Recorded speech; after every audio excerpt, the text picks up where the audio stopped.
नमस्कार। आज बात पश्चिम बंगाल चुनाव के उस आखिरी और सबसे अहम दौर की, जहां लड़ाई अब सत्ताधारी पार्टी के अपने ही सबसे मजबूत गढ़ में हो रही है। ये एक निर्णायक मुकाबला है। तो चलिए समझते हैं कि ये आखिरी चरण इतना जरूरी क्यों है।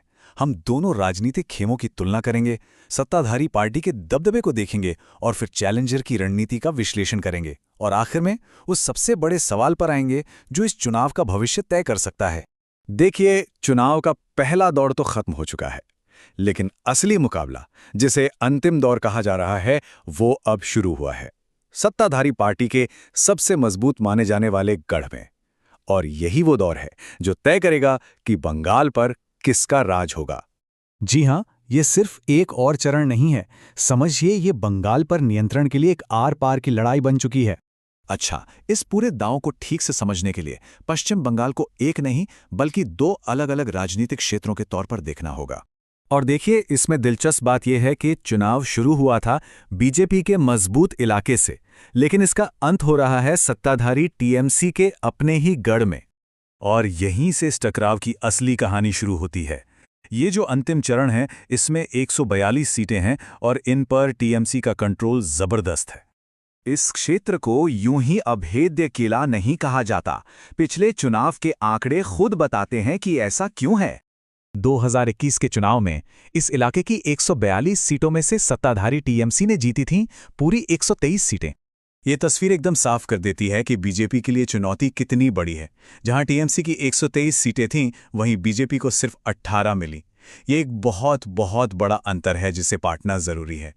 तो मतलब साफ है, ये दबदबा सिर्फ कुछ सीटों का नहीं था, बल्कि कई प्रमुख जिलों में तो ये एक तरफा था।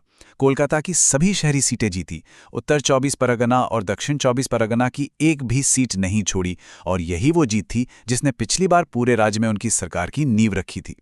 तो अब सवाल उठता है कि इस किले का सामना करने के लिए बीजेपी ने क्या किया। वो सिर्फ चुनाव के वक्त नहीं आए हैं, नहीं, इसके पीछे 5 साल से चल रहा एक फोकस्ड रणनीतिक अभियान है। इस पूरी रणनीति को राजनीतिक प्रयोगशाला कहा जा रहा है। मतलब एक ऐसा लैब जहां बीजेपी ने टीएमसी की पकड़ को कमजोर करने के लिए कुछ खास मुद्दों को आजमाया है। और ये मुद्दे क्या हैं? बांग्लादेश से घुसपैठ का मामला, अल्पसंख्यक तुष्टीकरण के आरोप, सीएए के जरिए मतवा समुदाय को अपनी तरफ खींचने की कोशिश, और इन सबसे एक धार्मिक ध्रुवीकरण बनाना, खास तौर पर उन जिलों में जो बांग्लादेश की सीमा से लगे हैं, जैसे उत्तर 24 परगना और नदिया। तो ये सब हमें आज के इस मोड़ पर ले आता है, जहां ये दो बिल्कुल अलग रणनीतियां आखिरकार आमने सामने हैं। इनकी असली परीक्षा अब हो रही है। तो एक तरफ है टीएमसी, जो अपने स्थापित राजनीतिक किले को बचा रही है, और दूसरी तरफ है बीजेपी, जो 5 साल की रणनीतिक योजना के साथ इस किले की घेराबंदी कर रही है।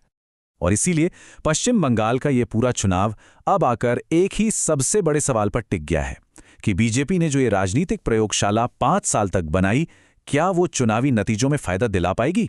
अब देखना यही है कि इस अंतिम दौर का ऊंट किस करवट बैठता है।